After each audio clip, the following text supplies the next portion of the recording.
When you've done oatmeal every morning for like 8 years, you learn that there's actually different smells of the oatmeal along the way, like different steps. And we're actually coming to an interesting step right now because we still have like the hull when it's rolled, the seed, you know, like when you make popcorn, the hard little crunchy thing, that was the outside. Same thing with rolled oats.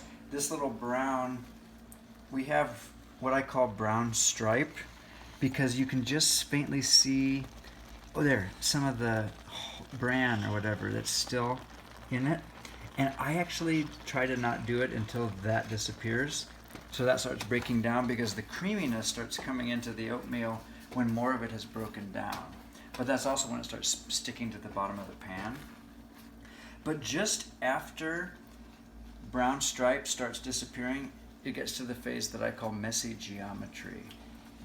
Because it's like all these rhombuses and parallelograms, it's like weird shapes. And you get all these, the oat flakes are turning into just these weird shapes. And right after messy geometry, it reaches creamy perfection. Mm-hmm. So these are the steps along the way. So we're getting close. And why oatmeal every morning? Well, I'm not exactly sure why, but for me, I just discovered it was the breakfast that stayed with me. And also because I'm so flighty like a squirrel, it had such staying power that I think it kept my blood sugar really maintained for like hours because it took so long to digest it. So that's the reason. Just, yeah. And then there's great health benefits. I mean, anti-inflammation, super good for the digestion, very good for cholesterol. So there's just lots of benefits. And then if you put all the toppings that I put on it, then it literally becomes like a religion at that point. But wow, and more water.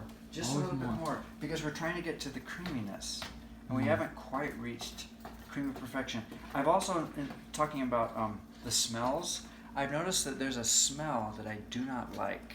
I do not like the smell when it still has brown stripe. When you first smell dry oats that are really good, they smell wonderful by themselves. When you cook them, there's kind of a, how do you describe the smell?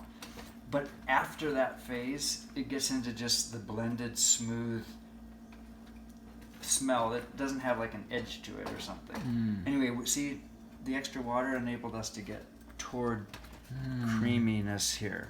And we're just getting almost past messy geometry. But there's still a little bit, you can see like the shapes, the parallelograms and the rhombuses. Just so general polygons. Yeah, polygons, yeah. I haven't taken